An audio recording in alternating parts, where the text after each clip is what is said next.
Good morning. Today's Wednesday, and we will try to go to LTO this time and see if my nephew can get his driver's license today, and a few other things. Couldn't sleep. Hindi ko kaya. Yung alam mo yung feeling na kung kailangan maaga kang magising, lalo hindi ka makatulog. That was me last night. Went to sleep at 4. It's 7 a.m. Kill me now.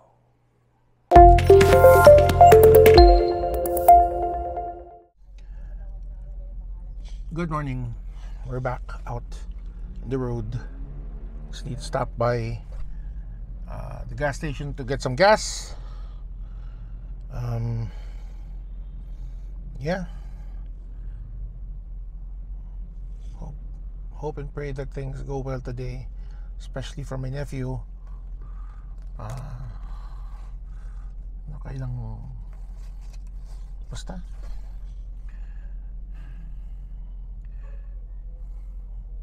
parang connection with my video, my post 2 videos ago.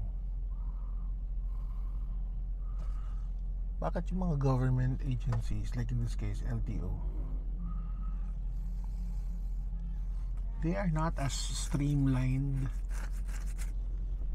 as you would hope? Why would it take people 2, 3, 4 hours just to process a license?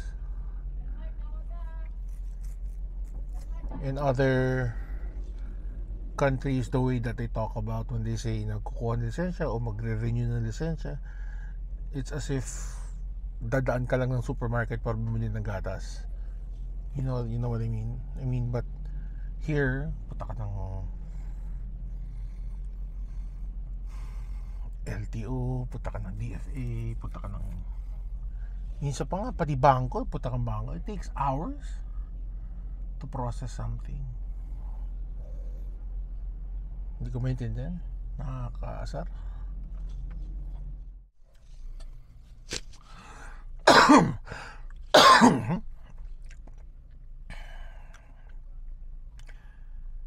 Here I am in LTO.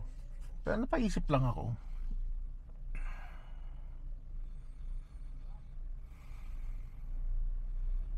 With how corrupt people are here in the country,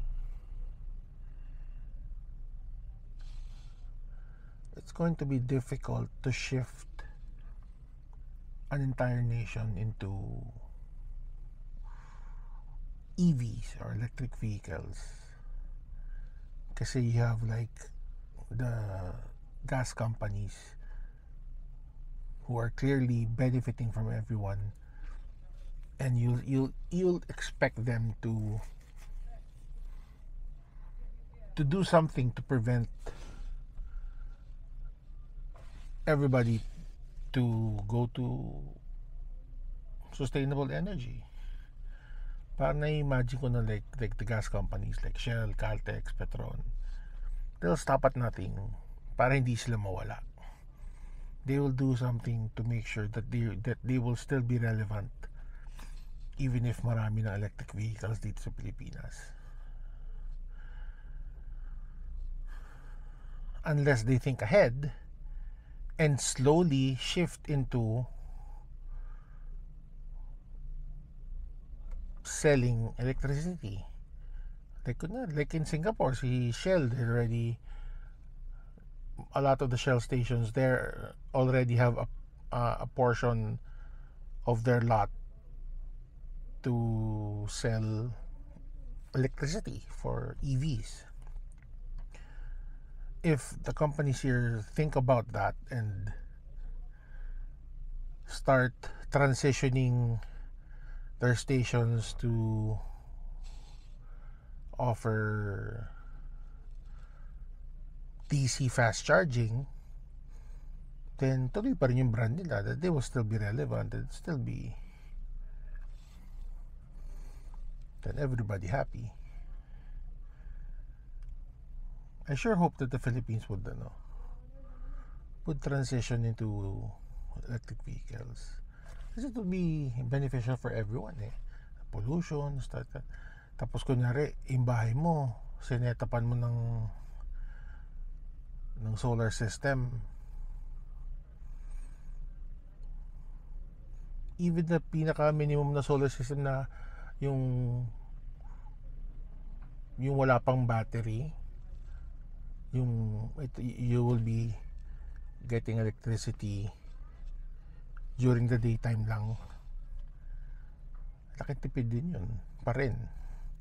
Your electric bill will go down, tapos everything else during the day will be free. You can charge your car for free, and then eventually makakaipon ka na para makabili ng backup battery, and then the free electricity will pay for itself.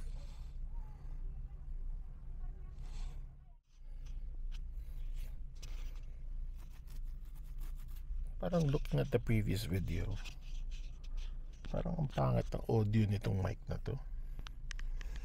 To think that it came with the camera. How's the audio? I had to take this out kasi parang laki ng difference sa audio if I'm wearing this or if I'm recording my audio from the camera directly. May difference kaya.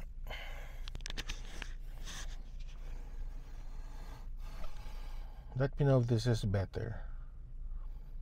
Kasi yan naman, you only use that to block wind eh. If it's windy out.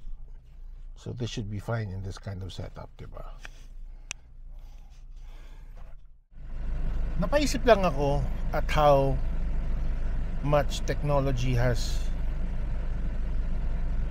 advanced in the years. I'm 44 years old and I have seen how technology has evolved. My generation had the fax machine and dial-up internet, and even that kind of technology still blows my mind up to now. Yung parang, how can information, like in a fax machine, how can printed paper, the information in that printed paper can be transmitted via telephone line? Same as how dial-up internet was also. How does data travel through the internet going through a telephone line? That blows my mind. One thing about cancel culture that irks me is how they don't know how to move on, or they don't know how to forgive.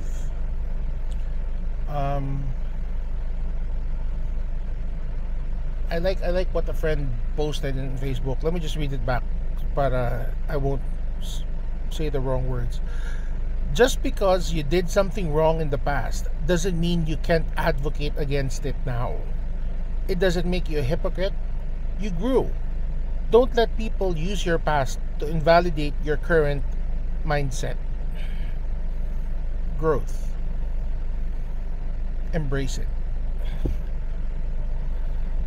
Yeah, I think that's what's wrong with a lot of people who embrace the cancel culture so much. How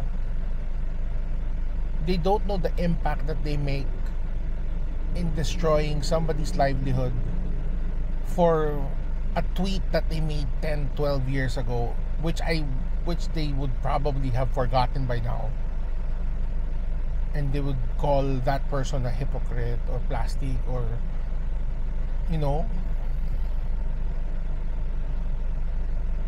like, before I understood, basta, I won't explain anymore. Mapahamak pa ako. Okay, so today was productive, I would say. we were able to finally get my nephew's driver's license. Thank you, Lord. After that, we went to a clinic to get his antigen swab test as part of the requirements for travel.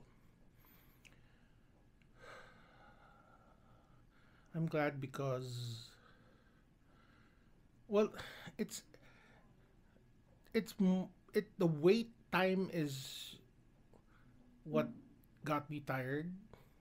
It's what's tiring. It's the wait time. Kasi nga sa mga ganyang government agencies like yan, LTO, hintayan talaga, and it's such a hassle. So, isipin mo, we left the house at 7:30, we got to the place past 8, and he got his driver's license at 12 noon. To think that when you got there, he was like one of the first few people and still got out at 12. So it's such a hassle. But at least it's all behind us now. Tomorrow, the next step that we're gonna do as part of his requirements to travel is to get that yellow passport, because nga yung vaccert na yan, napakawalang kwenta. And yet, they are still required to have that kind of document.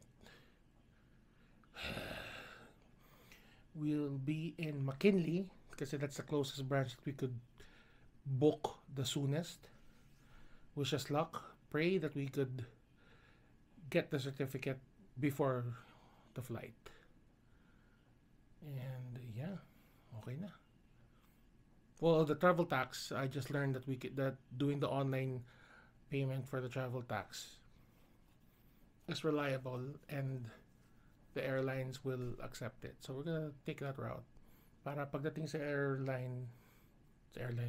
pagdating sa airport on Friday, wala na siya masyadong iintindi. He just go check in straight, then wait for his flight. And his sister and mom would be waiting for him in Hong Kong airport. Lesson learned: sleep early to get enough rest and wake up early. I did not do that last night. I slept at 4. I did because I couldn't sleep. I just did my devotions and slept at 4 and woke up at 7. Sakit ng mata ko and sakit ng ulo ko. Anyway, it was all worth it. I'm so proud of my nephew. Follow him here. Well, it's not the link. It's the picture of that's his profile picture in YouTube. Look for him. Give him a follow. Tell him I said hi. Good night, everyone.